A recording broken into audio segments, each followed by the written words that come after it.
Welcome back to the Foo Fighters Out of the Park Baseball 16 series, the expansion team we are doing.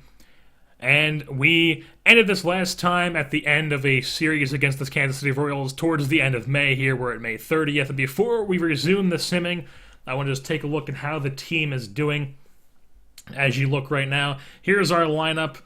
But one thing to take in note is that we do have couple injuries. Daniel Nava is usually our... Can I move him to... How do you do this? I guess you can't move him. Alright, so I messed up there. But we've got Daniel Nava, who's out with a... He's out 4 weeks with a fractured cheekbone. However that happened. Jose Miguel Fernandez is out for 5 months with a broken bone in his elbow. So both these guys are on the 60-day DL. I accidentally put what's his name on the 60-day DL. And you'll also see that I changed the ratings to the 20 to 80 scale for players' ratings.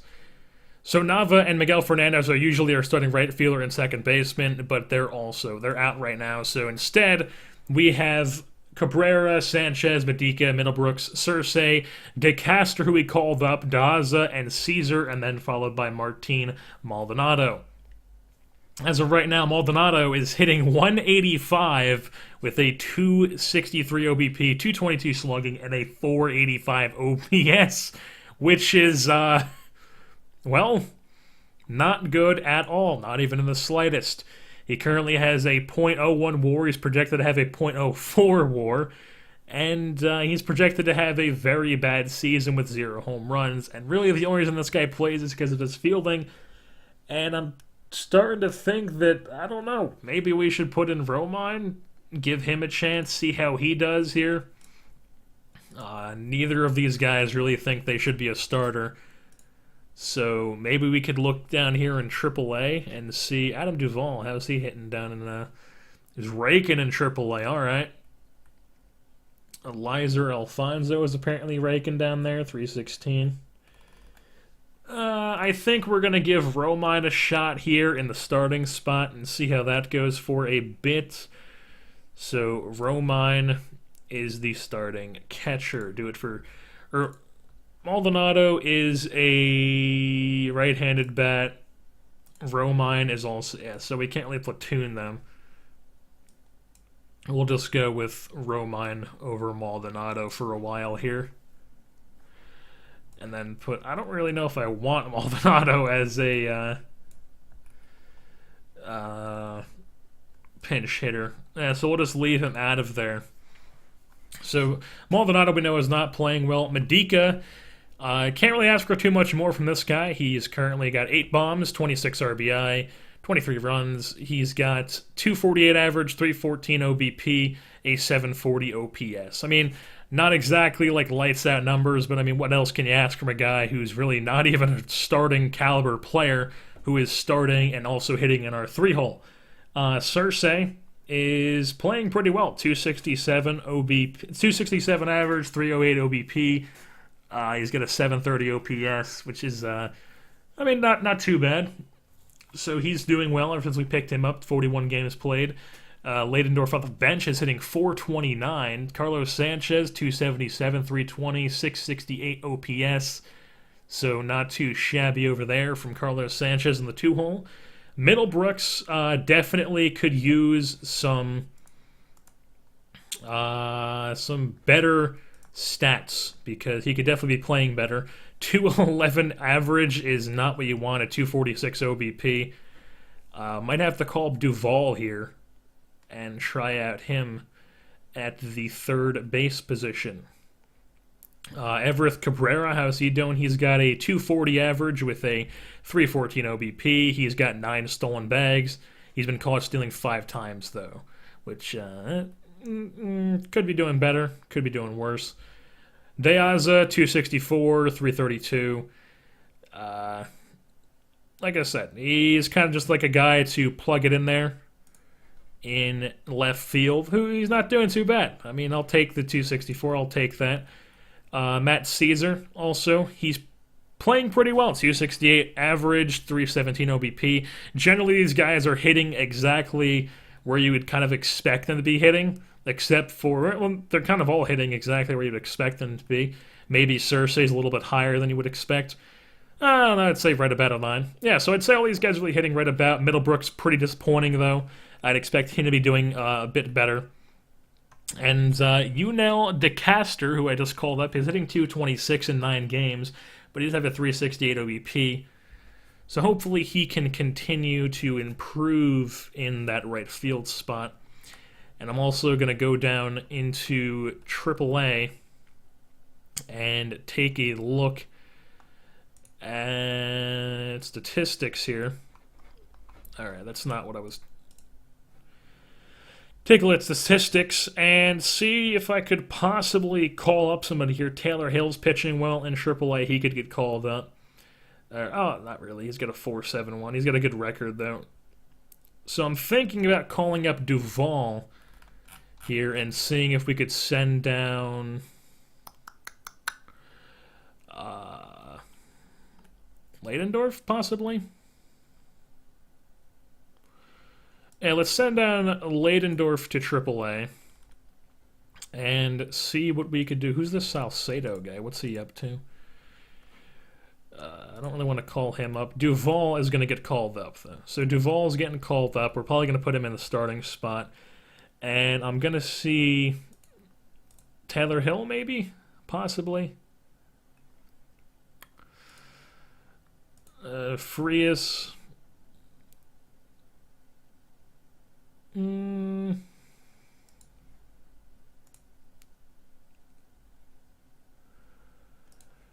going to go with Frias and see what he can do. But we're going to have to send down Chris Young, which is going to require DFAing him, which, I mean, I'm not exactly too concerned about DFAing Chris Young. So Frias is going to come up, go over to the pitching here, and Frias is going to move over to the 5th spot in the rotation. In the lineups, we're going to have to switch around, move Duvall to the starting third base spot, and I'm going to move Medica, possibly. Move Medica to the 3-hole, Cersei to the... So Medica to the cleanup spot, Cersei to the 3-hole, and then Duvall into the 5th spot. Sounds like that could possibly work. I might move Deaza here to the 6th, and then Castro to the 7th. And that could possibly work out there. So Middlebrooks here as the pinch hitter. Duvall starting at 3rd. Middlebrooks is the backup 3rd baseman. And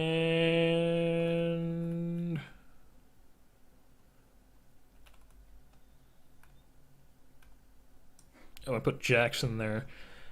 And we'll copy that lineup, copy the depth chart. Move that on over to here. And yeah, we could start up the sim here. So I'm going to take a look at waiver wire while we start the sim. And we start up a series here against Cleveland. As it appears Deaza would appreciate an extension. Alright. Don't really care too much about that. Lost to Cleveland. Game 2 here. As it's not responding. Alright, we are back, and I'm pretty sure I figured out what was going on that was glitching it up there every time I hit sim. But we are back, and tomorrow is the first-year player draft, so that's something interesting that happens, is we are now under 500, where I really expected us to be. I expect us to be a lot worse than 26 and 29 at this point in the season, but we are somehow 26 and 29. And right now, Nick Hagedorn, who is a decent left-handed reliever, is available in waivers. And he's very unhappy in Cleveland, apparently. He's only... he has a 4.57 ERA, but I think he would definitely be worth putting a claim on because he's cheap. He's still under arbitration. He's unhappy in Cleveland, so we might have to pick him up here, and we only have one left-hander in our bullpen, so putting a claim on him is definitely worth it, in my opinion. So we're going to sim here this day. If it would stop doing this not responding stuff it's doing. As we sim that, we still have the best claim on him, and it's time for the first-year player draft. So let's take a look at first-year player draft. It's saying that Kyle Funkhauser is the top guy available, which, well, is not exactly true. Like I said, I try to go into these first-year player drafts just knowing what I know, really just based on... Is there a way that I can just, like, get out of commissioner mode? Like, remove commissioner mode? Alright, no longer in commissioner mode. There we go. So first-year player draft, it's time to have the first overall pick, apparently, and I think I know what we're going to do with this. So first overall pick, potential rating, or what I just want to do here is go default, because that's what I usually do. Potential rating, and Brady Aiken is saying is the top guy available. But I'm not sure if I want to go for Brady Aiken because, I don't know. He does have a pretty high bonus demand. I'm not sure if I'd be able to just dish up that kind of cash to a guy like him. Where is Dansby Swanson? Why does my scout have Dansby rated so low? He has him rated as a 4.5 star. Alright. And then he has Bregman as a 5-star. OSA thinks a lot more of Bregman than my scout does. I don't feel like Aiken's worth number 1 overall again. He might be. He might be. Or he could... I don't know, man. This is difficult. I like having good pitching, and I very rarely have good pitching. So, but Bregman's pretty good. So I think I'm gonna go with Bregman. What are his... No, I just can't pass up on Aiken here, even though he's going to be hurt for a while. I'm going to draft Aiken and move up to the next pick. People are still here. All right. Let's take a look at starters, maybe? I mean, we did just get a starter. So let's take a look at all batters and scroll up here. My scout apparently thinks these guys are also still 5-star potentials. I've played a few sims into like the mid-2020s, so generally I know if these guys make it, but I don't recognize any of these names. They don't stand out as guys who are like ridiculous players in my other sims. So not really sure what we're going to go with here. Scott Bradley sometimes turns out to be something. Let's try to get like an OTP bridge and see if we're going to draft these guys. If they're like a Mountain Castle, will be interesting. Josh Naylor, that could be interesting. I'm going to go with Josh Naylor. Canadian first baseman.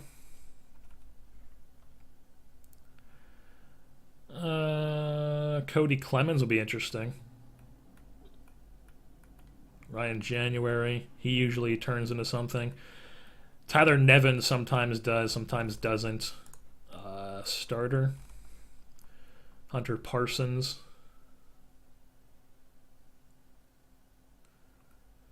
Stephen Kolek never turns out to be anything in my leagues. I've never seen Stephen Kolek turn into something good. Never. It's never happened. I've never seen it. It could happen, but it it just never happened for me. So I'm not going to take a quote-unquote risk on him here. But I do think that I'm going to DiCaprio. But yeah, my scout doesn't really think too highly of DiCaprio. My scout thinks Davis is really good, while he thinks that OTP doesn't think so.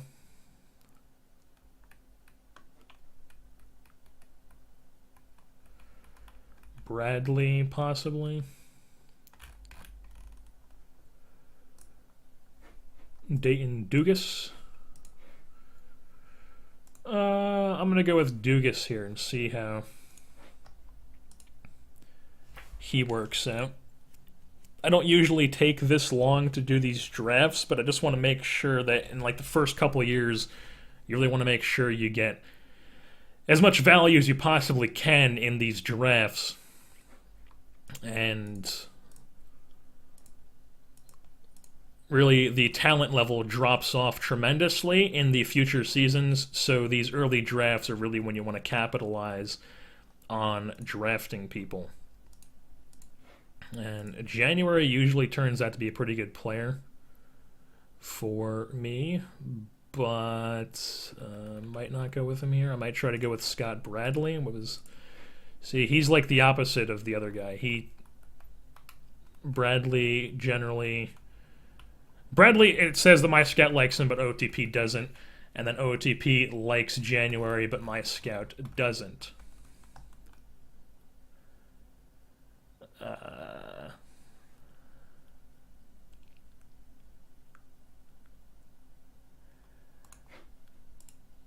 See, my scout doesn't like this guy.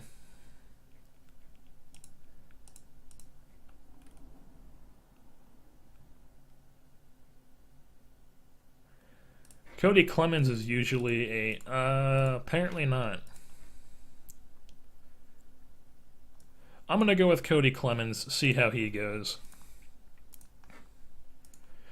Take a look at some starters here. Gilliam, Hudson, Kolick.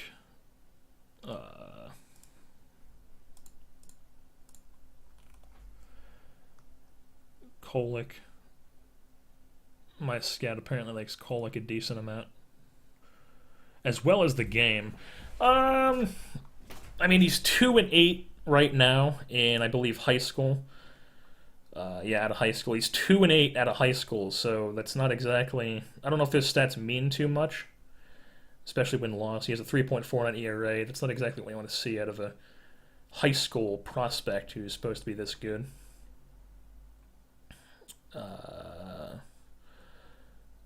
But I will, take a flyer on him, see how he does. I'm going to get another starter here and go with Rubik, possibly.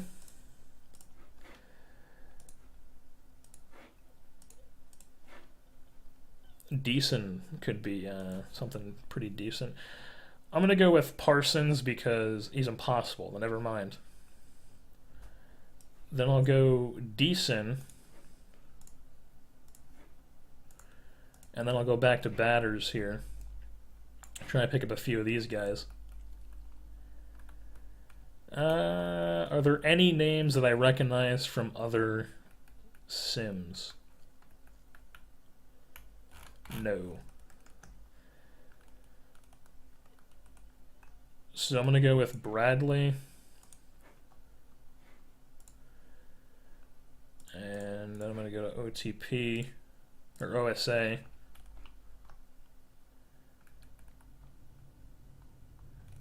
And, I mean, this Jeremiah Burks guy is supposed to be pretty good, apparently, according to OSA, but not according to my scout.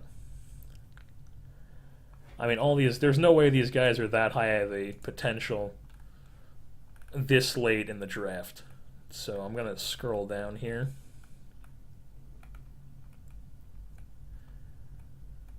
I just don't see anybody who's any decent. I'm going to go with Wakamatsu because I've never seen this guy before.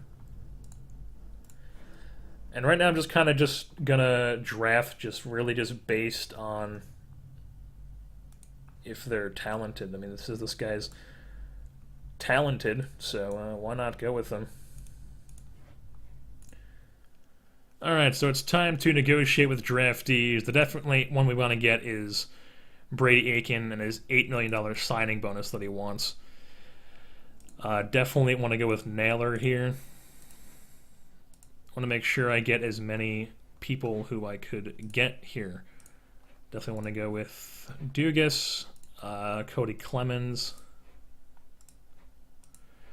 definitely Kolick. Doesn't even want that much. I forgot Ackerman was. I can afford him, so why not go for him? Why not go for this guy? And that's a lot of money that we are offering to prospects, but prospects are definitely what this team needs. So that's what we're going with here at the draft. And I'm going to sim here. Do we have any dates coming up? We've got the All-Star game in June later. So I'm going to sim up to the All-Star game announced and see how that's going.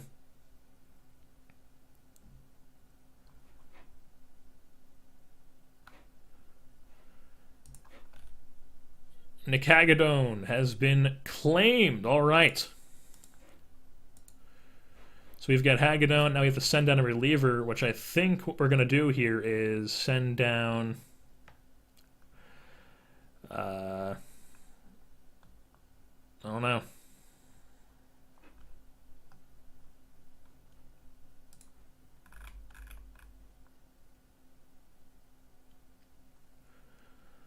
Send down... Jeez, we don't really have anyone to send down other than our starters, but none of our relievers can start, so we can't, like, convert somebody. Alright, so what we're going to do is we're going to put Middlebrooks back in the third base spot as the starting third baseman, and Duvall is going to be sent back down to AAA. While we put Hagedorn into the Major League roster, and we're going to have one less bench player and then one more reliever, because it's good to have multiple lefties in your bullpen, and we only had one in Chase and Shreve, and we're going to put Middlebrooks back into this starting spot. See how we're going to do this with this lineup. Medica back. No, don't do that. Medica into the third, Middlebrooks into the fourth. And we're going to keep doing that. How's Romine doing? 1-63? Yeah, that's not very good. Not very good. So Ryan Jackson, Gorky's, Maldonado. And I'm going to see how that works for a while. So we're going to start the sim and see who's on waivers day by day as we sim up to the All-Star break. As Josh Naylor signs with the DFA, or signs with the offer that we gave him. He cannot be found in the DFA, which he won't be. He will be in the minor leagues. And if he performs well, he will get called up because I have it on promote players for the minor league managers. They'll just do it on their own. Chris Young runs out of DFA time. He'll go AAA.